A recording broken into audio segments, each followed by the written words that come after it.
Apabila maut datang, dia juga tidak pernah pilih bulu. Maut datang menjemput si kaya di singgasana keemasannya, dikelilingi oleh para pengasuh, dayang dan idang serta para pengawal. Dan maut pun datang menjemput si miskin papa, sehingga ia tergelepar di tepian jalan. Kedua-duanya bernama mati. Kalau nyata bahwa sakit yang ditanggung si kaya tidak beda dengan sakit yang ditanggung si miskin, bukan harta semata yang membuat orang bahagia. Hati yang tenang, jiwa yang lapang penuh kedamaian, karena banyak berzikir dan mengingat Allah, itu merupakan modal utama untuk mencapai sesuatu yang bernama bahagia.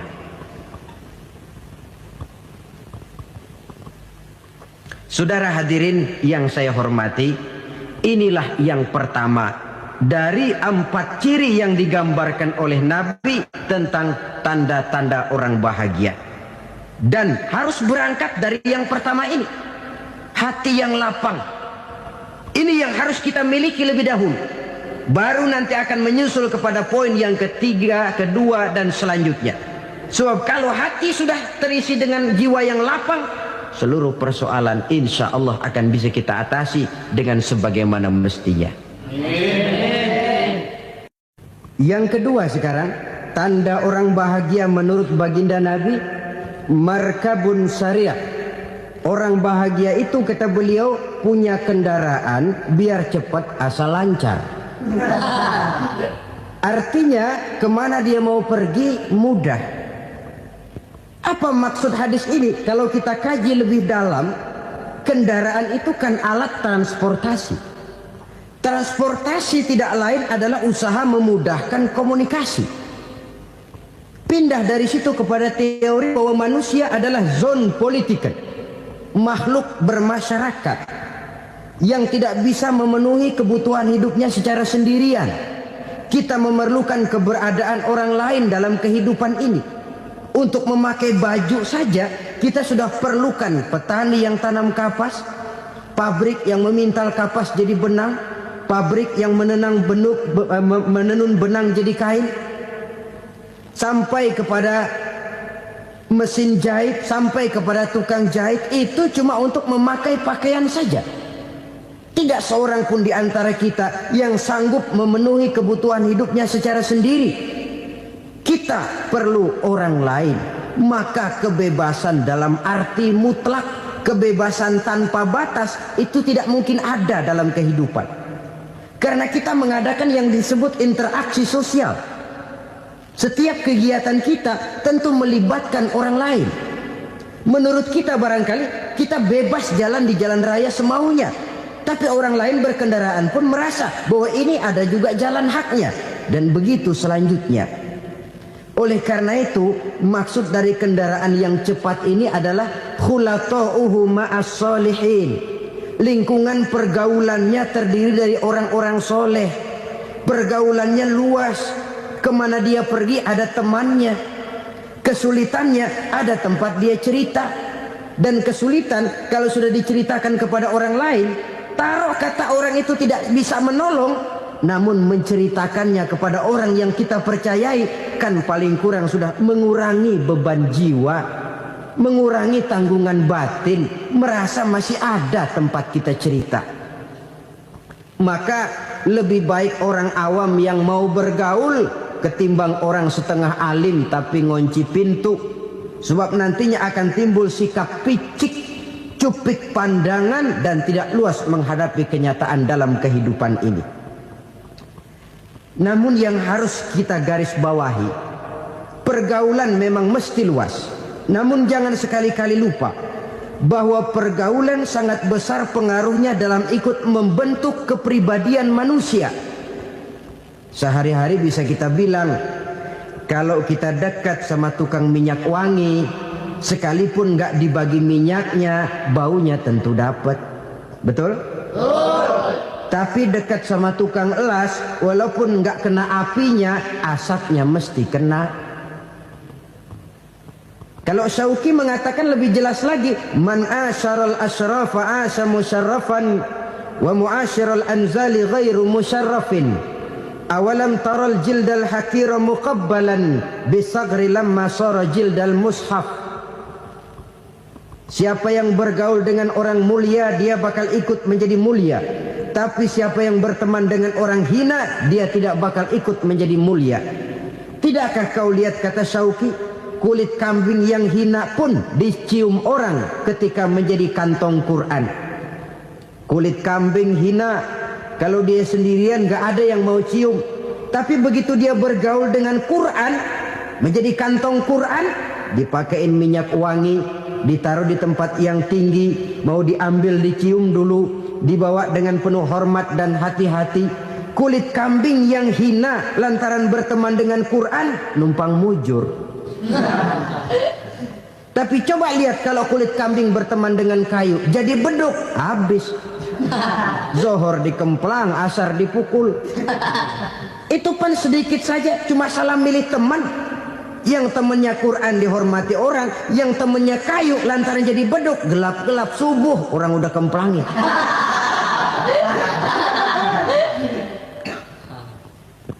Maka terutama kepada adik-adik remaja yang masih mencari identitas diri, yang ibarat kaset masih kaset kosong, mudah diisi oleh apapun, pandai-pandailah memilih teman dalam bergaul. Karena banyak orang yang tadinya baik-baik, ketika terseret dalam pergaulan dengan orang yang tidak baik, kebaikannya menjadi lentur dan luntur. Tapi berapa banyak bajingan-bajingan tengik, orang-orang yang berlumur noda dan dosa, tiap hari melakukan maksiat, namun bergaul dengan orang yang baik-baik, pada akhirnya sedikit demi sedikit beringsut dan berangsur dia terbiasa mengikuti kebaikan-kebaikan. Saya tekankan ini kepada remaja karena mereka masih mencari identitas diri. Apa yang mereka lihat mereka mau, apa yang mereka dengar mereka ingin tahu. Coba lihat kehidupan remaja. Pulang nonton film Rambo, pengen jadi Rambo, gagah, maunya belekai melulu. Pulang nonton film Superman, pengen bisa terbang. Pulang nonton India, nyanyi melulu. Wajar, mereka masih mencari identitas diri. Saya ini sebenarnya siapa? Lingkungan, pergaulan akan membentuk itu. Karena itu pandai-pandailah bergaul, karena ia sangat besar pengaruhnya dalam ikut membentuk kepribadian manusia. Apalagi sifat yang jelek lebih cepat menularnya ketimbang sifat yang baik. Sifat yang baik, watak yang soleh itu lambat sekali untuk menular. Tapi yang tidak baik, kan prosesnya mah kalau remaja biasanya mula-mula dengar. Karena dengar lalu pengen tahu. Karena pengen tahu lalu ngeliatin. Begitu ngeliatin kan pengen nyobain. Setelah nyobain ketagihan. Nah ini prosesnya. Yang namanya ganja, morfin, narkotik, awalnya kan begitu. Mula-mula denger, katanya kalau sudah fly to the sky, sudah melayang ke langit, katanya disitulah puncak kebahagiaan. Mulanya cuma denger. Karena denger pengen tahu. Karena pengen tahu lalu ngeliat, kumpul sama orang yang suka ngeganja. Setelah ngeliat, nah pengen ngerasain. Begitu ngerasain enak juga, ketagihan. Kalau sudah ketagihan jadi penyakit kronis, bisa merembet kepada yang lain. Iya kalau orang tuanya mampu untuk beli morfin, beli ganja. Kalau tidak kan pikirannya ngayap, jemuran siapa ya gue sabet. Timbullah perbuatan-perbuatan negatif yang bermula dari salah pergaulan. Apalagi buat adik-adik remaja yang tinggal di kota-kota besar, yang pengaruh budaya, pengaruh kesenian, pengaruh struktur kehidupan yang nampak makin individualistis, di mana persaingan tajam, tensi ekonomi tinggi, orang mudah mengalami stres. Pandai-pandailah dalam bergaul, sekali lagi karena ia sangat besar pengaruhnya dalam ikut membentuk kepribadian manusia. Orang bahagia punya kendaraan yang cepat. Artinya punya pergaulan yang luas dan lingkungan pergaulannya terdiri dari orang-orang yang soleh. Kemana dia pergi ada teman. Kesulitannya ada tempat dia cerita. Tapi kalau sudah menyendiri, hidup sendiri, kesulitan dipikiri sendiri, bisa mati belum waktunya. Tidak ada tempat berbagi rasa, tidak ada tempat bercerita, tidak ada tempat mengurangi beban dalam kehidupan. Pantas betul kalau Islam sangat menggalakkan dan menganjurkan orang kalau sudah sampai waktunya itu untuk melangsungkan nikah. Kata Nabi, ya ma'syaras syabab man istata'a minkumul ba'at falyatazawwaj. Hai para pemuda, kalau sudah mampu memberi nafkah, kawinlah, nikahlah kamu. Kenapa? Sudah ada teman hidup, tempat berbagi rasa. Kesulitan kalau ada tempat cerita akan lebih ringan ketimbang kita telan sendiri, walaupun bobot kesulitannya sama beratnya. Saudara-saudara kaum muslimin rahimakumullah, inilah ciri yang kedua, punya kendaraan biar cepat asal lancar. Kemana kita mau pergi gampang. Dengan kata lain, setelah hati yang luas, pergaulan yang luas. Dua. Yang ketiga sekarang, tanda orang bahagia itu menurut Nabi, misbahun mudhi'un, punya lampu yang terang. Oh, itu enggak problem. Sekarang sudah zamannya listrik masuk desa, Pak. Lampu sudah terang semua. Betul, kalau itu yang dimaksud. Tapi tidak cuma itu. Karena lampu yang dimaksud di sini, lampu yang akan menerangi seluruh perjalanan hidup. Dan perjalanan hidup itu sudah dimulai sejak kita terlahir ke alam ini sampai masuk ke alam barzah, kumpul di padang mahsyar sampai ke akhirat. Lampu yang menerangi itu yang diperlukan. Kalau lampu, katakanlah yang paling top sekarang kan lampu jenis Mercury. Taruhlah itu di rumah kita, dia cuma menerangi rumah kita, menerangi hati pun tidak sanggup. Bila kita masuk ke alam barzah, alam kubur, sanggupkah si Mercury yang begitu terang menerangi alam barzah kita? Tidak sanggup lagi. Sanggupkah lampu yang ratusan watt, bahkan puluhan ribu watt menerangi kehidupan di padang mahsyar? Tidak akan sanggup lagi. Kalau demikian, yang dimaksud lampu yang terang di sini apa? Tidak lain amal soleh, kebajikan yang kita lakukan dalam hidup. Itu yang akan jadi lampu penerang. Di dunia nama kita akan terang. Jasad kita boleh hancur terkubur tanah, tapi nama kita akan dikenang orang. Begitulah kalau orang meninggalkan kebajikan dalam hidup seperti sekarang. Ribuan orang tiap saat berziarah ke kubur Imam Syafi'i, ke kubur Imam Malik, ke kubur Imam Ghazali, ke kubur orang yang baik-baik, orang yang soleh-soleh. Kebajikannya yang ditinggalkan, yang mengukir namanya dengan tinta emas. Sehingga saudara sudah terbaring di alam kubur, orang lewat, Allah, ini kuburannya Fulan bin Fulan, dulu ini kebaikannya Masya Allah, saya ikut merasakan. Mari kita mampir sebentar, kita Fatihah. Mohon disampaikan Allah pahalanya kepada almarhum. Al-Fatihah. Itu kalau orang baik-baik. Lalu saudara tanya, Pak, orang mati dikirimin Fatihah apa nyampe pahalanya? Saya jawab, kalau saudara nggak percaya, mati dulu dah. Nanti saya Fatihain, tungguin di sana. Umpama nggak sampai, balik lagi kemari. Sekarang ini kan maunya otak-otakan saja. Kalau nggak masuk otak, nggak percaya. Padahal alam gaib itu nggak bisa diotak-otakin. Sama saja dengan saudara pernah dengar cerita kapal tanpa emas tenggelam kan? Pernah nggak? Di mana? Ya, di laut Masalembo. Begitu ketampo emas tenggelam, ratusan penumpang itu terjun ke laut, dipermainkan gelombang, berjuang menghadapi maut itu. Orang lagi timbul tenggelam di lautan, dihantam ombak, kita tengokin pakai helikopter. Pak, lagi timbul tenggelam ya? Iya, tolongin. Jangan khawatir Pak, nih saya kirim intan Pak, harganya 10 juta. Kira-kira orang yang timbul tenggelam di laut seneng nggak? Tidak. Kan mahal toh intan 10 juta. Kenapa dia nggak senang? Karena intan 10 juta dalam kondisi seperti itu tidak sanggup menyelamatkan dia. Dia akan girang kalau dikirimin ban mobil bekas, dikirimin papan terentang atau bambu. Intan yang 10 juta dia nggak girang. Ban mobil bekas yang 1000 perak, tuh pegang, itu yang dia girang betul. Inilah sebabnya Nabi berkata, mal mayyitu fi qabrihi illa kal ghariqil mutaghawwis. Orang yang meninggal di alam kuburnya seperti orang timbul tenggelam di lautan. Yantaziru da'watan min ahli, menunggu doa dari keluarganya yang masih hidup. Duh, bapak saya sudah meninggal, saya sayang benar sama dia. Kirimin kulkas ke kuburannya Itu sama saja dengan tadi orang tenggelam di lautan dikirimi intan yang harganya 10 juta, ndak sampai.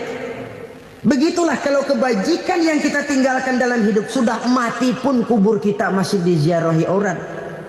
Tapi kalau jahat yang kita tinggalkan, boro-boro lah orang mau doa lewat dekat kuburan kita juga serem. Tuh bajingan no, dulu mati dipendem di situ tuh. Jangan lewat situ, ntar kesurupan, jangan. Lewat saja orang ngeri. Konon lagi membacakan Fatihah dan mengirimkan doa. Hidup pada hakikatnya adalah kesempatan untuk berbuat baik.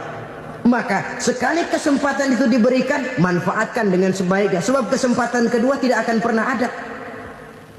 Kesempatan berbuat baik di sini, di akhirat sudah pembalasan namanya. Sekali kesempatan itu dicabut, dia tidak akan pernah dikembalikan lagi. Kata Iqbal, hidup tidak mundur ke belakang, Bung. Berhenti diinjak orang, mundur hancur. Tidak ada kata mundur dalam hidup ini. Berhenti diinjak orang, mundur kecebur. Tidak ada kata lain. Harus maju dalam kehidupan, dalam artian yang positif. Hidup adalah kesempatan untuk mengumpulkan kebajikan yang sebanyak-banyaknya.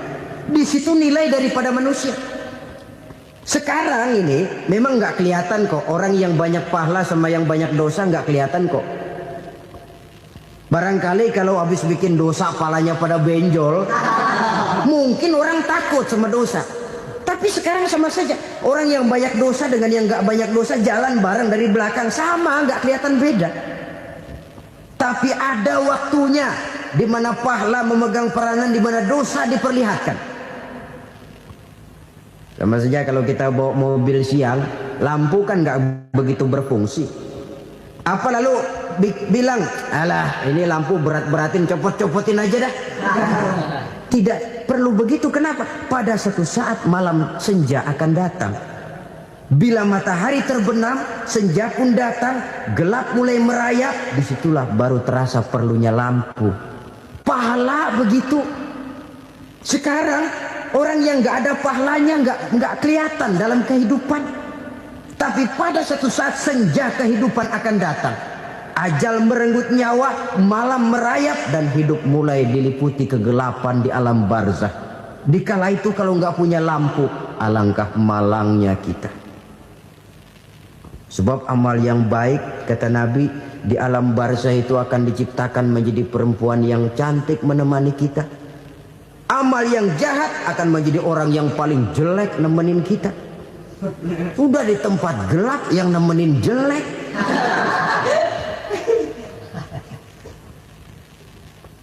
Kaum muslimin rahimakumullah.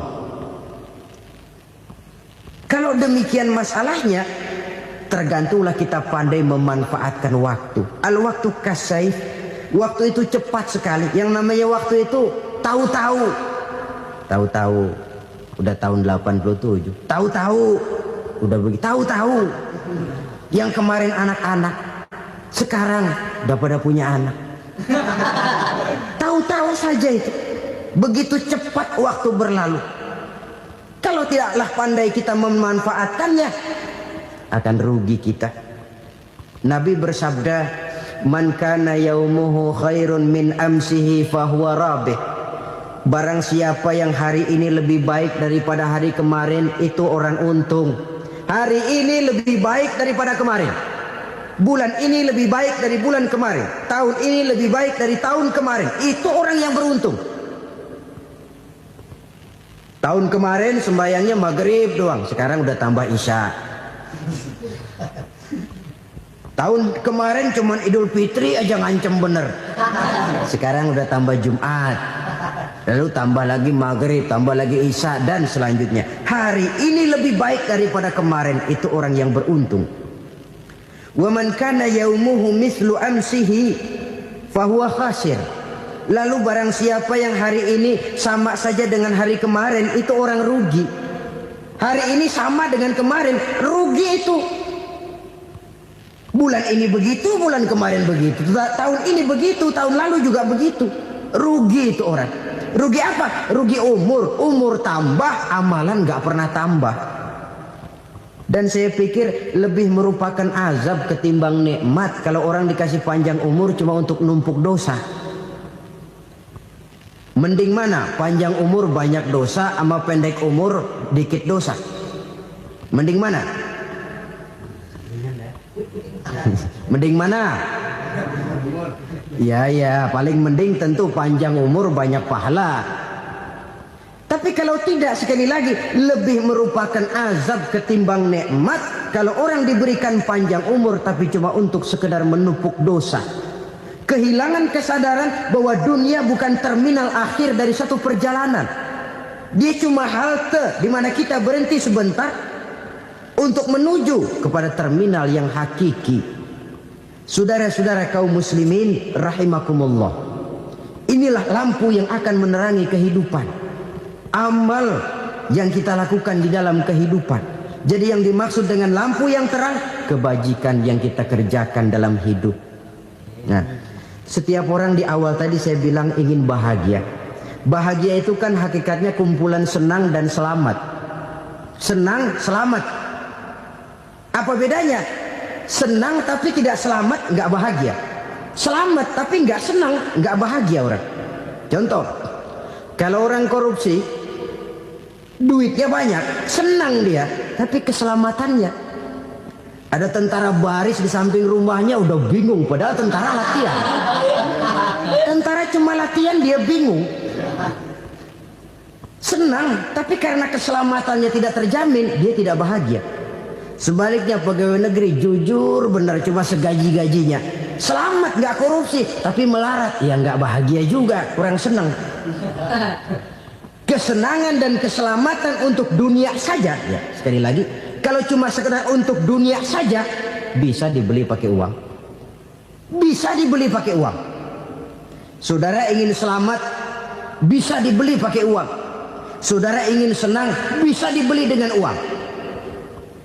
Tapi setelah mati masuk ke alam barzah, habis kekuasaan uang.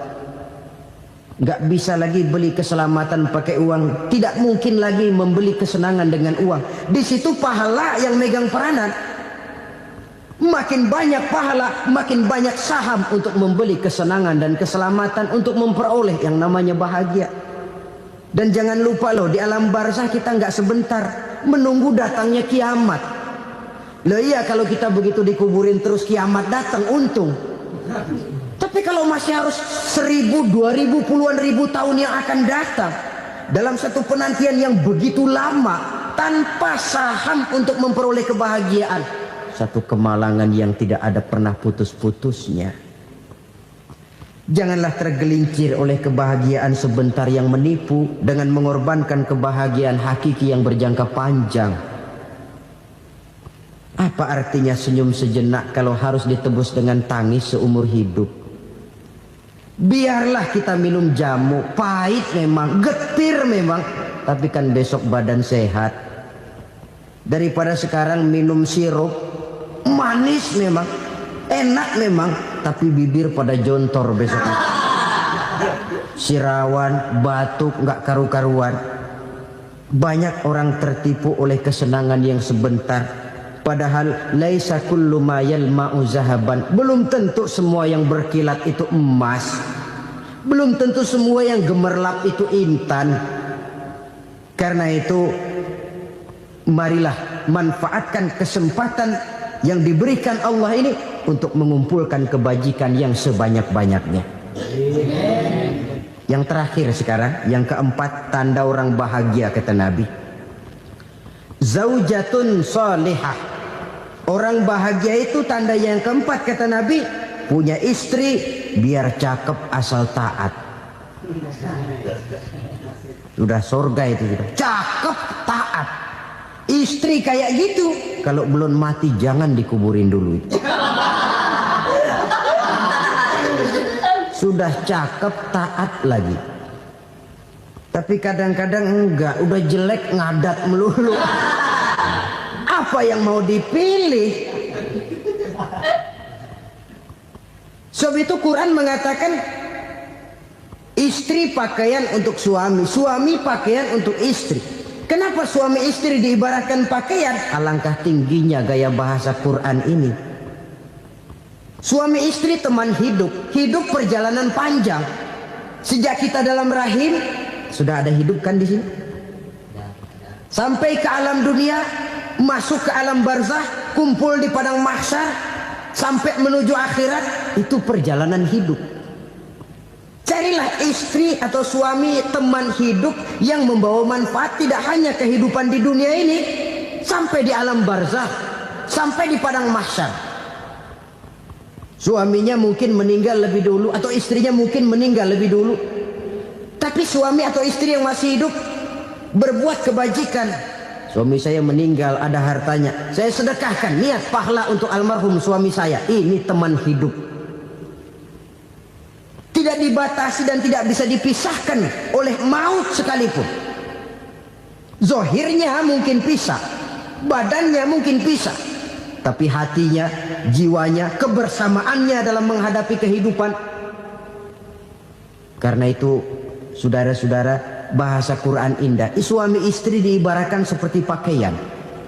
Apa fungsi pakaian? Pertama, pakaian jadi kebanggaan. Artinya suami harus menjadi kebanggaan istri, istri harus jadi kebanggaan suami. Yang kedua, pakaian itu kan fungsinya menutup aurat. Artinya sesama suami istri harus saling menjaga kekurangan masing-masing.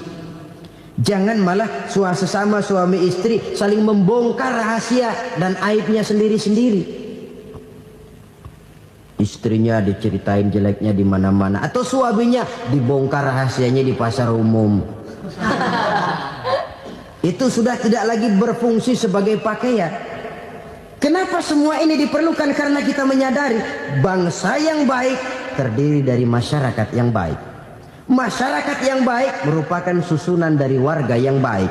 Warga yang baik adalah terdiri dari rumah tangga yang baik. Dan rumah tangga yang baik merupakan susunan dari pribadi yang baik. Dari situ langkah dimulai.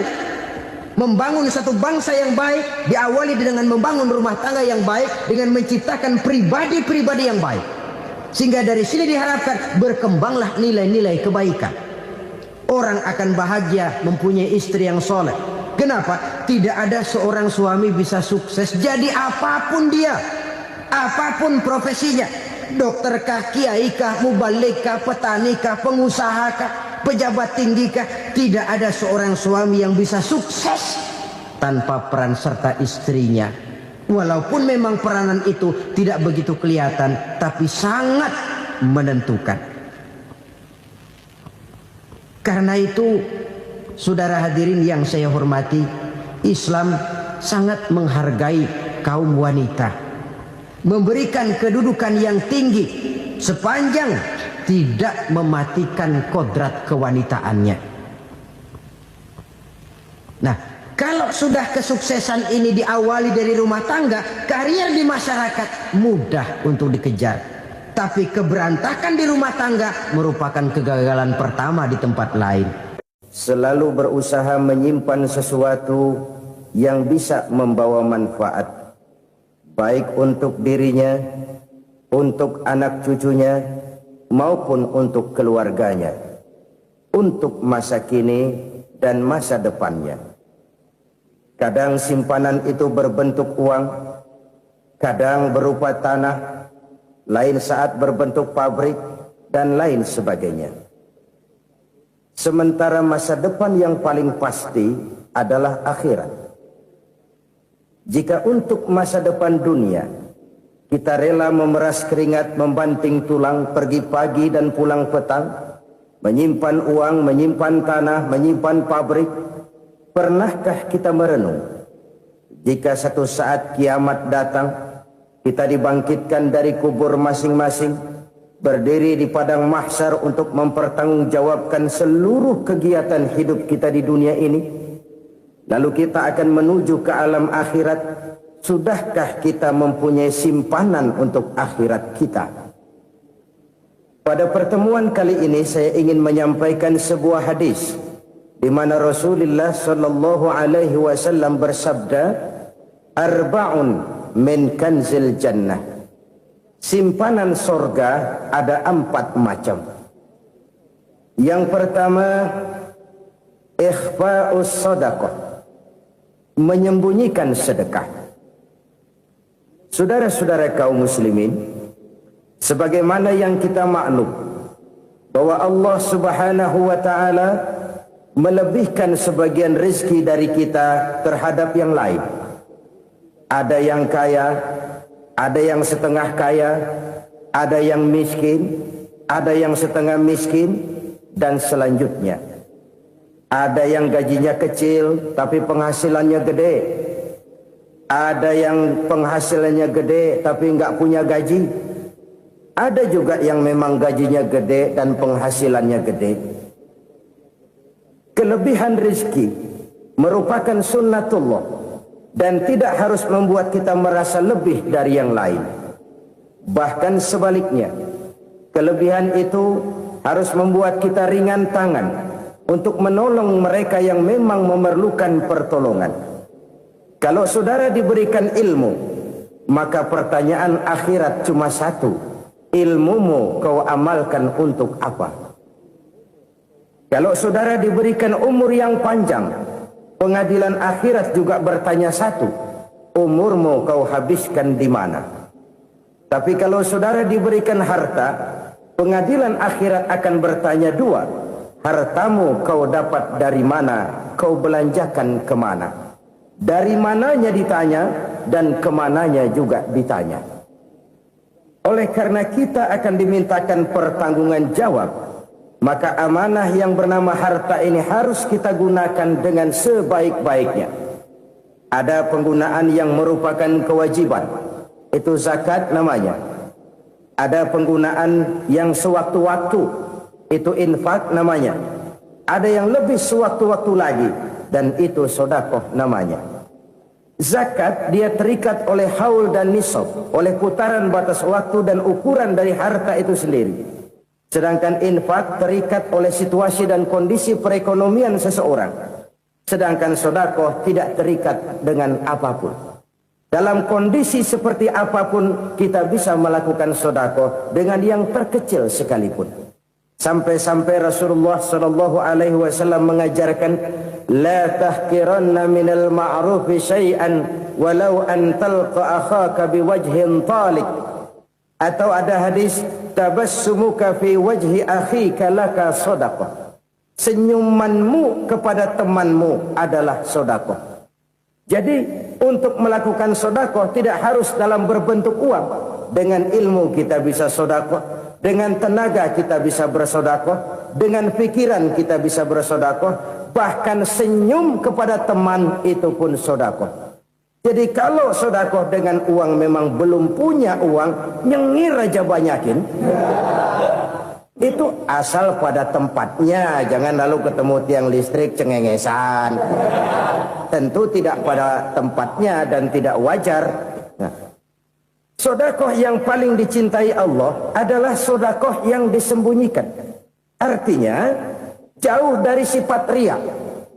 Kan kadang-kadang ada orang sedekah itu disebutkan namanya. Apa tidak bagus? Kalau memang niatnya ikhlas, ya bagus-bagus saja. Untuk memberikan sugesti kepada yang lain. Si Fulan bin Fulan nyumbang sekian, diumumkan. Boleh kalau niatnya untuk memberikan rangsangan kepada yang lain supaya dia menyumbang lebih besar dari orang tadi. Tapi kalau itu mendatangkan ria, maka sodakoh yang paling dicintai Allah adalah sodakoh yang disembunyikan. Tangan kiri saja tidak tahu apa yang diberikan oleh tangan kanan. Sodakoh yang dilakukan dengan ikhlas akan merupakan perbendaharaan surga, tersembunyi dari pandangan orang lain, tidak seorang pun tahu. Karena memang sikap yang baik adalah melupakan kebaikan dan mengingat kesalahan. Itu salah satu ciri orang bahagia. Orang yang selalu mengingat kesalahannya dan berusaha melupakan segala kebaikannya. Kalau dia akan berada kebaikan, dia tidak bisa ikut, dia merasa rugi karena dia merasa belum pernah berbuat baik. Tapi kalau akan melakukan kesalahan baru, dia ingat kesalahan yang sudah-sudah, sehingga terhalang baginya untuk melakukan satu kesalahan baru. Demikianlah saudara-saudara, bahwa Allah melebihkan rizki sebagian kita dari yang lain agar terjadi tolong menolong dalam kehidupan ini. Jadi kesenjangan yang nature, kesenjangan yang alami itu sunnatullah. Ada yang kaya, ada yang miskin, ada yang kelas menengah. Nah, kenapa lalu sekarang kita berusaha mengentaskan kemiskinan? Oleh karena adanya kesenjangan struktural.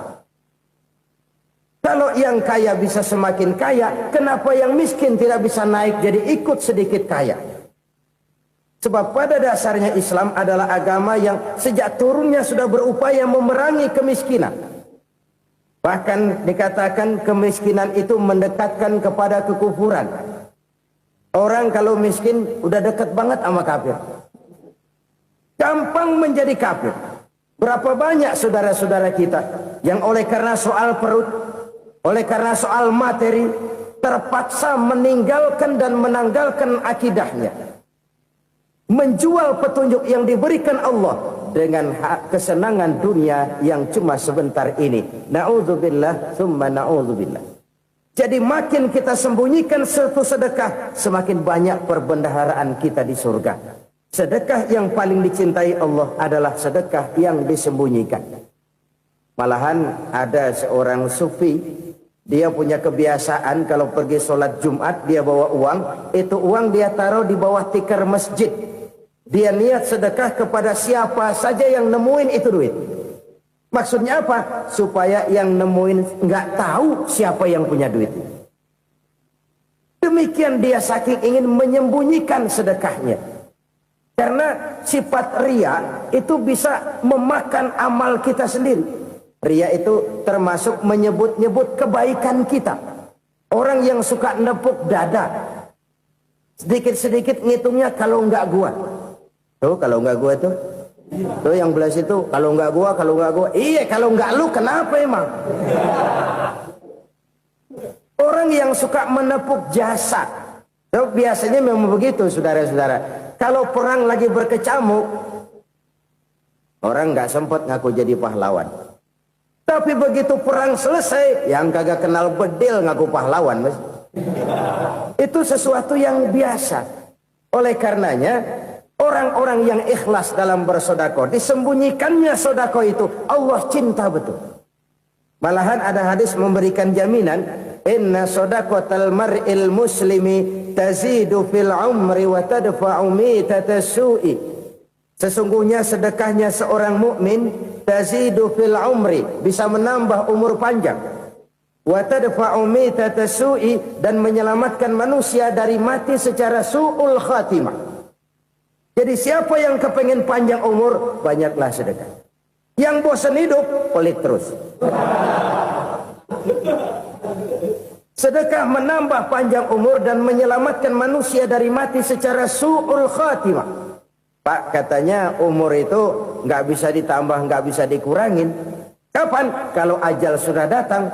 Fa idza jaa ajaluhum la yastakhiruna sa'atan wa la yastaqdimun. Kalau ajal datang tidak bisa dimajukan, tidak bisa dimundurkan. Itu kalau ajal sudah datang. Tidak bisa lagi umur ditambah dikurangi, sudah datang. Tapi kalau belum datang, itu kan haknya Allah. Mau ditambah, mau dikurangi, hak prerogatif Allah. Sebagai pencipta manusia, Allah maha kuasa dan maha mampu. Sedekah ini menambah panjang umur dan menyelamatkan manusia dari mati secara su'ul khatimah. Itu orang mati kan sama ya kondisinya, mati nggak nafas. Tapi hakikat mati kan lain-lain.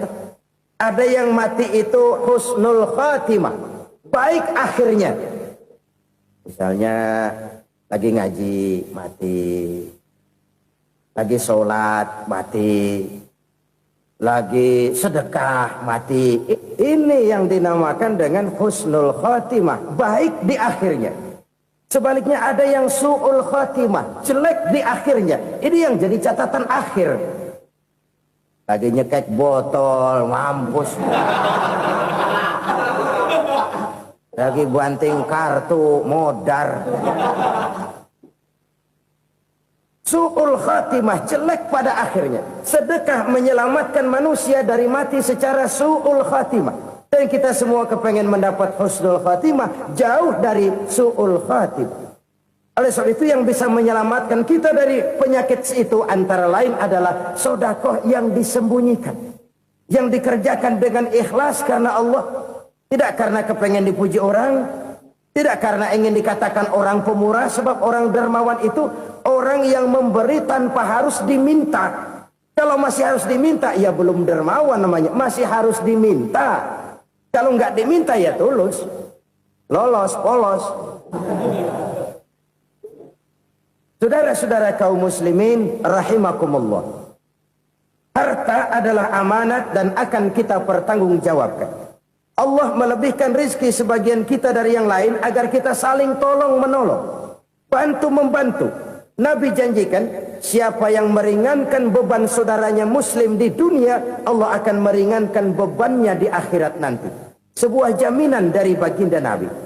Si orang yang kita bantu barangkali tidak bisa membalas, Allah yang akan membalas lewat jalan lain yang tidak pernah kita sangka-sangka. Ada orang tanya, Pak, ini ada orang nyumbang masjid sambil marah-marah, bagaimana? Saya bilang sumbangannya aja ambil, marahnya jangan.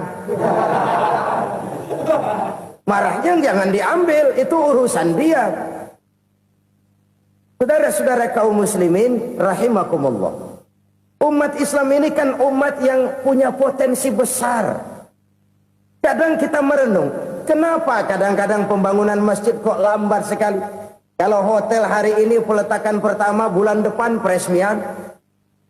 Supermarket hari ini peletakan batu pertama, minggu depan peresmian. Tapi kalau sudah yang namanya masjid, kadang-kadang peletakan batu pertama sekaligus jadi batu terakhir. 3 tahun, 4 tahun, campur nebar jalak di jalanan, duit dijaring kayak ikan sepat. Apa tidak ada orang Islam yang kaya? Banyak. Apa tidak ada pengusaha muslim yang jadi konglomerat? Ada. Lalu yang belum banyak itu yang komit terhadap nilai-nilai agamanya. Akhirnya kita jatuh jadi umat yang lemah. Belum ada pengusaha konglomerat muslim buka pabrik supermi cap beduk misalnya umpamanya atau pabrik kecap cap sorban supaya identitas keislamannya sedikit kelihatan. Kita jatuh jadi umat yang lemah karena potensi tidak terinventarisir dengan baik. Kita ini ibarat kompor yang cuma matengin nasi orang lain. Potensi kita dimanfaatkan oleh orang lain. Ukhuwah Islamiyah kita baru terbatas kepada silaturahmi. Ukhuwah di bidang ekonomi kita lemah. Ukhuwah di bidang kebudayaan kita lemah. Apalagi ukhuwah di bidang politik kita lebih rapuh lagi. Padahal ukhuwah itu adalah totalitas kehidupan manusia. Menyangkut ipolek sosbud. Memerlukan nilai-nilai ukhuwah. Jadi oleh karena itu mari kita menyadari. Di dalam harta kita, walaupun kita yang cari, pergi pagi, pulang sore, peras keringat, banting tulang, di sana ada harta anak yatim. Di sana ada hak masjid. Di sana ada hak pesantren. Di sana ada hak jihad. Berbahagialah seseorang apabila dia oleh Allah dijadikan keran. Keran itu menyimpan air, tapi tidak untuk dirinya, tapi disalurkannya kepada mereka yang memang memerlukannya. Saudara-saudara kaum muslimin rahimakumullah, ini yang pertama. Jadi perbendaharaan surga adalah menyembunyikan sedekah.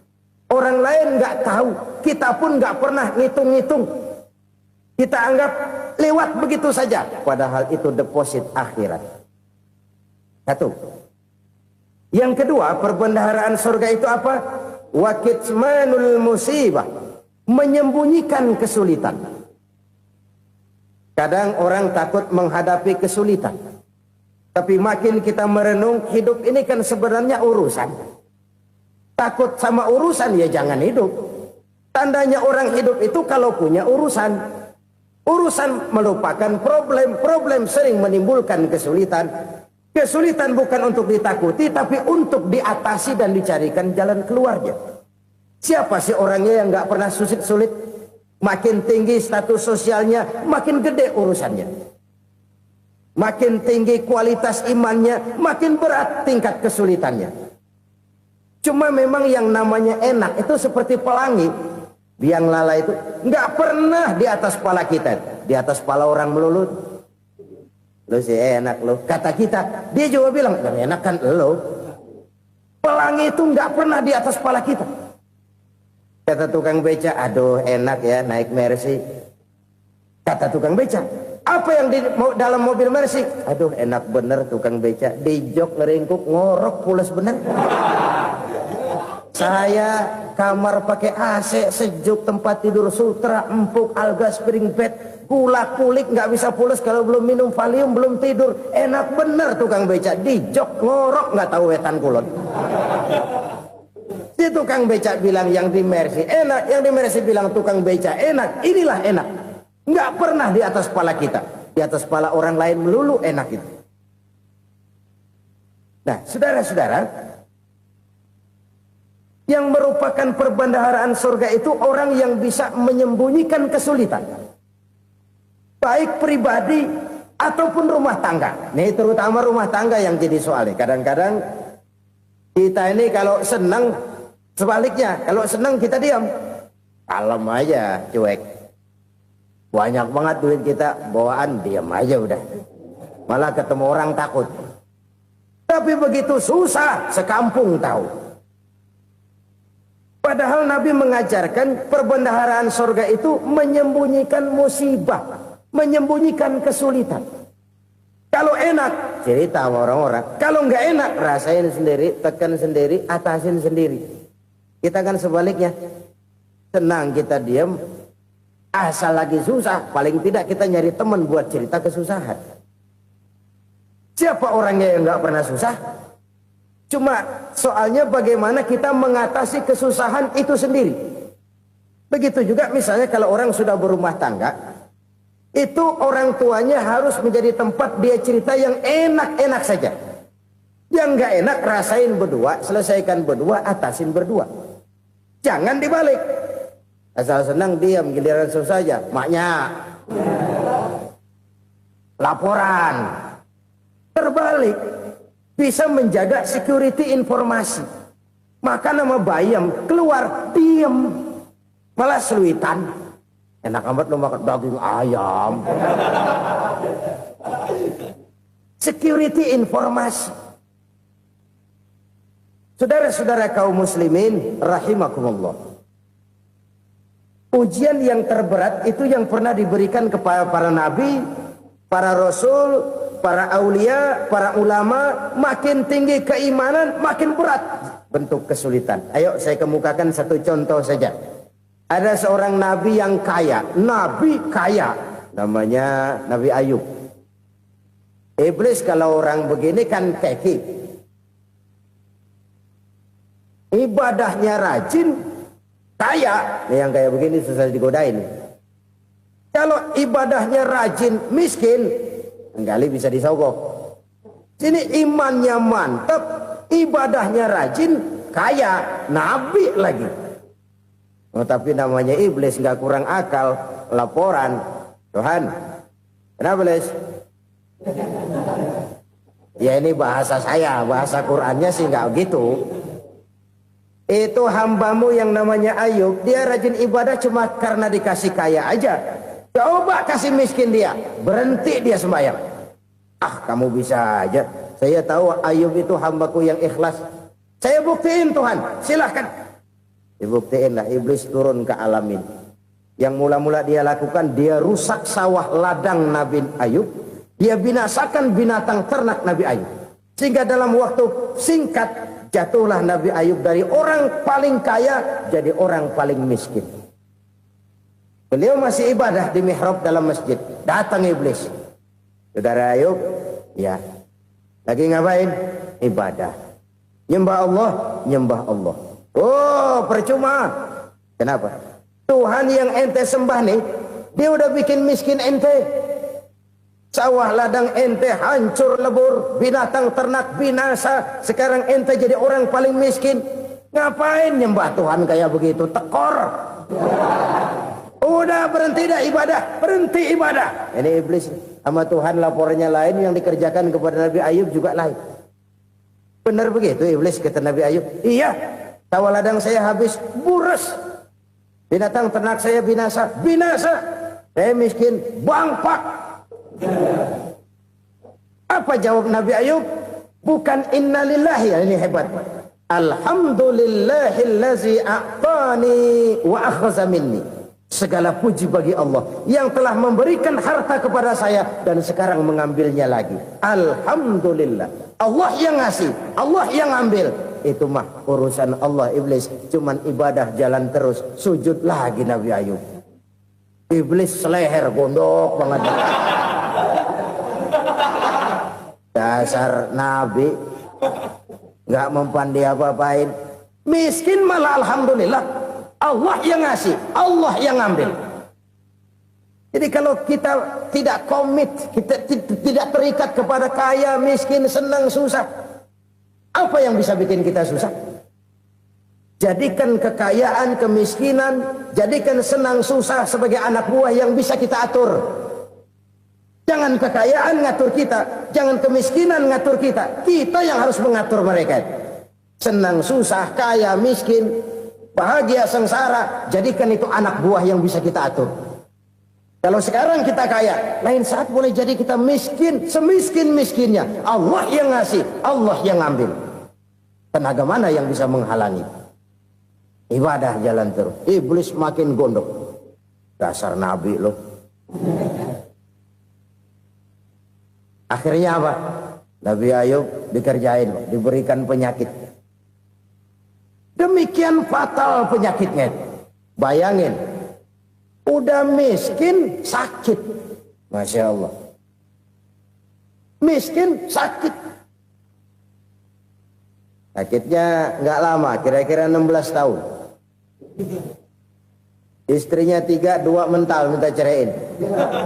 Ngerawatin laki bengek begini. Senang belum tentu, susah udah pasti nih. Cerai aja, cerai dah. Cerai. Tinggal satu Siti Rahmah yang setia menemani beliau. Sesetia-setianya hati perempuan. Satu saat Siti Rahmah bilang, "Bang, ya, abang kan Nabi bang. Lalu namanya Nabi kan doanya jarang meleset bang. Maksud kamu minta kenapa sih sama Tuhan biar abang sembuh baik dah bang?" Siti Rahmah, iya. Saya sakit berapa tahun sih dah? 16 tahun bang. Sebelum ini saya sehat berapa tahun? Ya kira-kira 60 tahun bang. Nah coba ente banding-bandingin Rahmah. Saya dikasih sehat 60 tahun. Dikasih sakit 16 tahun. Sudah nggak sabar. Mau doa kepada Allah minta sembuh. Saya malu. Malu kepada Allah. Diuji dengan yang luar biasa seperti ini. Tidak mengganggu stabilitas kehambaannya. Dia tetap menghamba kepada Allah subhanahu wa ta'ala. Saudara-saudara kaum muslimin rahimakumullah. Kunci menghadapi kesulitan itu apa? Allah jelaskan dalam satu ayat, wa basyiris sabirin alladzina iza asabathum musibah qalu inna lillahi wa inna ilaihi raji'un. Gembirakan orang-orang yang sabar. Siapa mereka itu? Yang apabila mendapat musibah mereka kembali kepada keyakinan dasar. Segalanya dari Allah dan segalanya akan kembali kepada Allah. Ini konsepsi dasar dari sikap muslim dalam menghadapi berbagai kesulitan. Segalanya dari Allah, segalanya akan kembali kepada Allah. Kalau ini sudah kondisi dasarnya, maka kita akan lapang menghadapi kenyataan bagaimanapun pahitnya. Apakah itu namanya miskin? Apakah itu namanya sakit, bahkan maut sekalipun. Maut sekalipun. Segalanya dari Allah, segalanya akan kembali kepada Allah. Ini sikap hidup, bukan sekedar ucapan. Kita kadang-kadang menjadikannya sebagai ucapan. Mulutnya sehingga berhenti, innalillahi wa inna ilaihi rajiun, tapi nangisnya terus gerung-gerungan. Bukan itu, ini kesadaran moral. Kalau segalanya dari Allah, segalanya kembali kepada Allah, kan sebenarnya cuma nunggu giliran. Hari ini saya nyembayangin dia, entah hari apa saya disembayangin orang. Hari ini saya antar dia ke kubur, entah hari apa orang nganterin saya ke kubur. Hari ini saya tahlilkan dia, entah nanti kapan orang tahlilkan saya. Segalanya dari Allah, segalanya akan kembali juga kepada Allah. Oleh sebab itu saudara-saudara, kesulitan bukan untuk ditakuti. Kesulitan justru untuk diatasi, dicarikan jalan keluarnya. Dan tidak ada orang yang tidak pernah mendapat kesulitan. Tidak ada. Semakin tinggi status sosial, semakin tinggi kualitas keimanan, semakin besar juga tingkat kesulitan. Hanya saja bagaimana cara kita mengatasinya. Dan Al-Quran menyatakan, inna ma'al usri yusra. Di balik kesulitan itu pasti ada kemudahan. Roda itu berputar.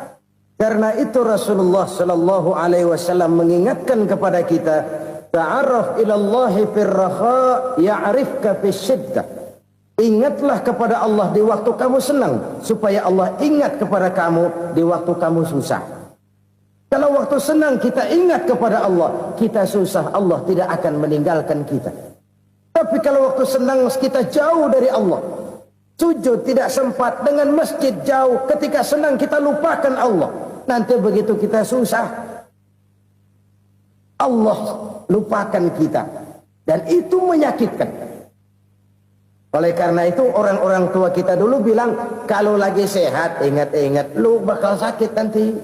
Kalau lagi kaya ingat-ingat satu saat kita bakal jatuh miskin.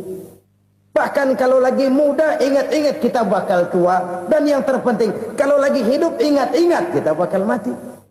Saudara-saudara kaum muslimin rahimakumullah. Jadi yang kedua yang merupakan perbendaharaan surga, menyembunyikan musibah. Saudara-saudara kaum muslimin rahimakumullah.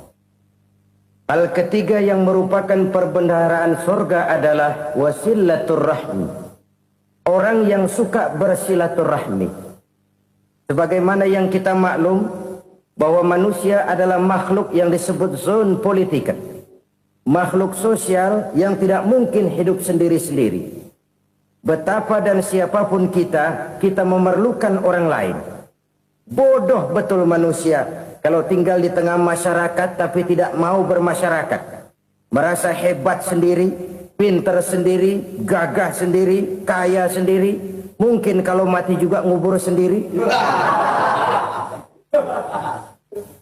Jangankan kita di sini, di sorga saja Nabi Adam waktu sendirian bengong melulu, mondar mandir.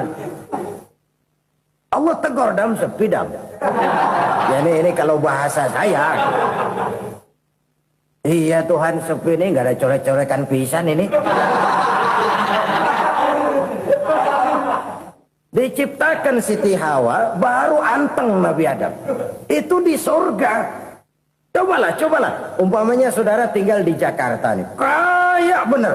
Apaan aja di Jakarta punya saudara deh. Jembatan Semanggi ambil. Monas buntel bawa pulang. Hotel-hotel ambil semua. Cuman tinggal di Jakarta sendirian, apa enaknya? Betapa dan siapapun kita perlu orang lain.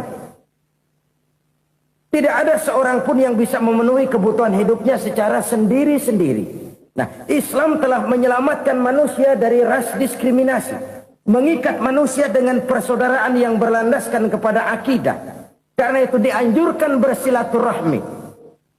Bahkan Nabi menyatakan, man arada ayyubsata lahu fi rizqihi wa yunsa'a fi atharihi falyasil rahimah. Siapa yang kepengen diluaskan rezekinya dan dipanjangkan usianya, banyaklah ia bersilaturahmi.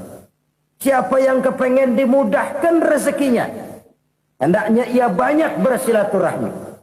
Kalau banyak teman, kesulitan kan paling tidak ada tempat cerita. Udah susah, sendirian kita pikirin diri, nggak ada tempat tukar pikiran. Cepet banget sama bengek.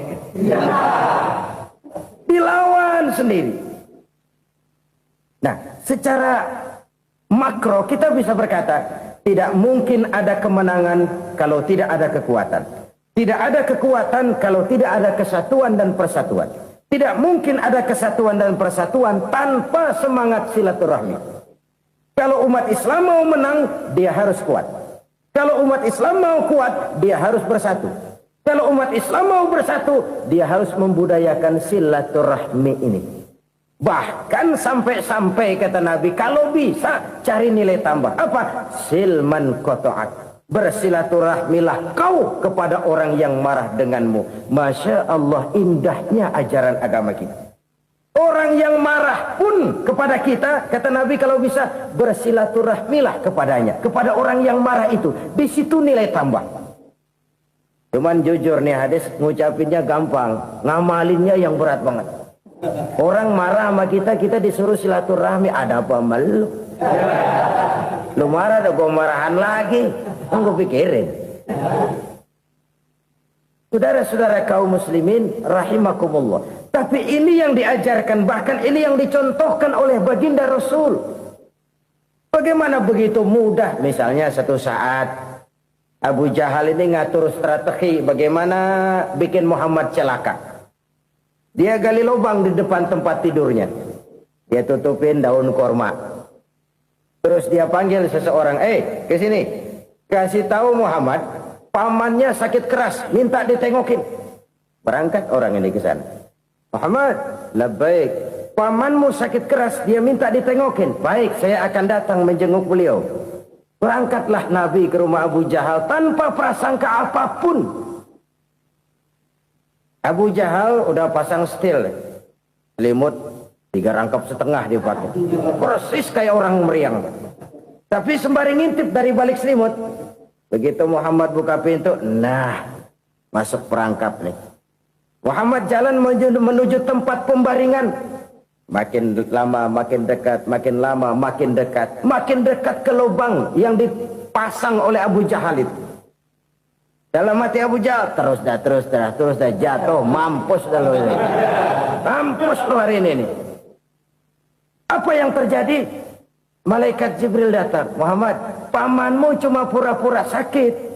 Di depan tempat tidurnya ada lubang perangkap supaya kamu jatuh ke situ. Sudah, kamu pulang. Balik kanan Nabi. Sudah hampir jatuh ke lubang, balik kanan, pulang. Bayangin kecewanya Abu Jahal. Muhammad dikit lagi, Muhammad dikit lagi. Enggak, paman, saya pulang aja. Emosi bangun dari tempat tidur, enggak sadar kalau lagi pura-pura sakit. Lompat ngejar Nabi, dia lupa dengan lubang yang dia gali. Usrak, nyemplung sendiri ke dalam lubang.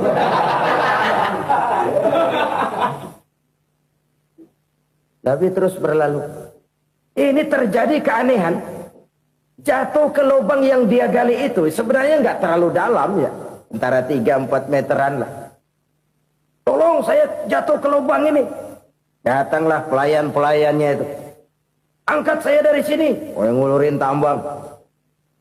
Satu gulung, belum juga nyampe itu tambang. Kurang, beli lagi ke warung. Sambung, ulur lagi, nggak juga bisa sampai. Wah, ini kerjaan Muhammad ini. Tolong, siapa salah seorang kamu ke rumah Muhammad, kasih tahu encangnya kecebur. Minta ditolongin. Sampaikan kepada Rasul. Kenapa? Pamanmu jatuh ke lubang, Muhammad minta tolong diangkatin. Tambang udah nyambung-nyambung nggak nyampe juga. Ya, nanti saya datang, saya tolong. Coba. Nyata-nyata orang berniat jahat mau mencelakakan dia. Datang dia menolong. Ini yang disebut air tuba dibalas air susu ya ini. Bukan sebaliknya. Air tuba dibalas air susu. Paman, kecebur ya? Iya Muhammad, tolong ini. Pegang tangan saya. Nabi ulurkan tangannya. Nyampe. Dipegang oleh Abu Jahal. Diangkat ke atas. Sampai atas, apa kata Abu Jahal? Sihirmu memang hebat Muhammad. Udah ditulungin dikata sihir. Yang enak kita kemplang kan itu orang begitu. Urusan apa? Tapi inilah akhlak. Kalau bisa kamu bersilaturahmilah dengan orang yang marah kepadamu sekalipun. Orang marah kita tetap baik. So, kalau kita berbuat baik sama orang yang memang baik, rasanya sih biasa-biasa aja. Orang baik kita baik lagi, ya draw aja, belum ada nilai tambah di situ. Baru ada nilai tambah kalau kita bisa berbuat baik kepada orang yang nyakitin kita. Itu namanya kita setingkat di atas dia. Dia sakitin kita, kita berbuat baik sama dia. Dia pelit sama kita baik sama dia. Dia marahin kita deketin dia. Di situ kita punya nilai tambah. Jadi siapa yang ingin diluaskan rezekinya kata Nabi dan dipanjangkan umurnya, hendaklah ia banyak-banyak bersilaturahmi. Sederhana sebenarnya silaturahmi, tapi silaturahmi membangkitkan semangat kesatuan dan persatuan. Kesatuan dan persatuan melahirkan kekuatan. Dalam matematika 1 ditambah 1 pasti 2. Tapi di tengah masyarakat, 1 orang takut ditambah 1 orang takut, hasilnya jadi 2 orang setengah berani. Kenapa setengah berani? Karena udah berdua. Tadi pan takut sendirian. Kalau dia kumpul turu-turu takutlah jadi berani. Kita yang lemah, kita yang tidak berdaya, kita yang miskin, kalau mau kompak bersatu, apa yang nggak bisa kita kerjain? Apalagi tinggal di kota besar, pilihan cuma 2. Bertahan atau minggir. Bertahan atau minggir. Untuk bisa bertahan harus mampu bersaing. Untuk mampu bersaing harus punya keahlian. Keahlian harus ditunjang dengan pendidikan, ditambah oleh kekompakan sebagai umat. Udah miskin mencar mulu, orang injek kita. Orang nggak pandang urusan apa yang malu. Oleh karena itu silaturahmi pada hakikatnya merupakan roh dari ukhuwah yang diajarkan oleh agama kita. Bagaimana Islam menyelamatkan masyarakat manusia dari ras diskriminasi, mengikat manusia, dan tidak ada persaudaraan yang lebih indah selain persaudaraan yang diikat dengan nilai-nilai akidah. Sepanjang orang di jalan Allah, itulah saudara kita. Keluar dia dari jalan Allah, selesailah persaudaraan sampai di situ. Karena itu, kalau ingin menyimpan sesuatu di surga, banyaklah bersilaturahmi. Datang ke rumah ini, datang ke rumah itu, dan lain sebagainya. Itu simpanan kita di akhirat nanti. Ini yang ketiga. Saudara-saudara, yang keempat, perbendaharaan surga itu apa? Wa qawlu la hawla wa la quwwata illa billah. Ucapan la hawla wa la quwwata illa billah. Ibadah kan ada yang berat, modalnya besar. Bangun masjid berat, modalnya besar. Bangun rumah sakit berat, modalnya besar. Ada ibadah yang berat, tapi modalnya ringan. Misalnya puasa. Puasa itu berat, mengendalikan nafsu. Kalau sekedar nggak makan nggak minum sih enteng, mengendalikan nafsu. Itu jihad terbesar, tapi kan modalnya ringan, cuma niat saja. Ini ibadah berat, modalnya ringan. Ada ibadah yang ringan, modalnya juga enteng. Seperti termasuk ucapan la haula wa la quwwata illa billah. Tanpa sadar, la haula wa la quwwata illa billah. Nyelengin tuh di surga. Nyelengin, kita nggak terasa, nyelengin simpenan akhirat. La haula wa la quwwata illa billah. Nyimpan lagi. Kaget, la haula wa la quwata illa billah, nyimpan lagi, banyak simpanan. Walaupun sebenarnya yang dimaksud di sini adalah kesadaran batin bahwa tidak ada daya dan kekuatan kecuali Allah. Itu intinya. Kita memulai pekerjaan disunahkan baca bismillah, kan begitu. Apa itu? Kesadaran moral. Bahwa ini saya bisa kerjakan. Saya kerjakan ini dengan menyebut nama Allah. Kenapa? Kalau Allah tidak memberikan daya dan kekuatan, mana mampu saya kerjakan ini. Maka saya kerjakan ini dengan menyebut nama Allah. Bismillah. Kesadaran moral. Manusia hanya wajib berusaha, tapi nggak pernah wajib berhasil. Banyak hal-hal yang kalau kita renungkan secara rasio, nggak mungkin Tapi jadi kenyataan, la haula wala quwata illa billah. Tidak ada daya dan kekuatan kecuali bagi Allah semata-mata. Kesadaran moral akan kelemahan dan keterbatasan makhluk bernama manusia. Kadang kita kagum dengan otak, tapi kita sering lupa sama yang bikin otak. Padahal bagaimanapun hebatnya otak, yang bikin otak pasti lebih hebat dari otak. Nggak percaya, silahkan otak-otakan. Inilah kecenderungan. Kita kagum dengan pesawat-pesawat mutakhir, bukan main besi gede banget terbang itu. Alangkah hebatnya. Lalu apa yang bikin otak tidak lebih hebat dari itu semua? Kita puji laut, apa yang bikin laut tidak lebih hebat dari laut itu? La haula wala quwata illa billah. Tidak ada daya dan kekuatan kecuali Allah. Apa yang bisa kita lakukan kalau tidak karena daya dan kemampuan yang diberikan oleh Allah kepada kita? Lahirlah sikap tawadu, rendah hati, tidak melonjak menjadi angkuh dan sombong, sadar akan kelemahan dan keterbatasan diri. Sebagai makhluk yang diciptakan oleh Allah Subhanahu wa ta'ala. Jadi satu sisi ini ucapan yang berpahala, la haula, jadi wiridan. Pada sisi lain ini kesadaran moral, sikap mental, kesadaran batin.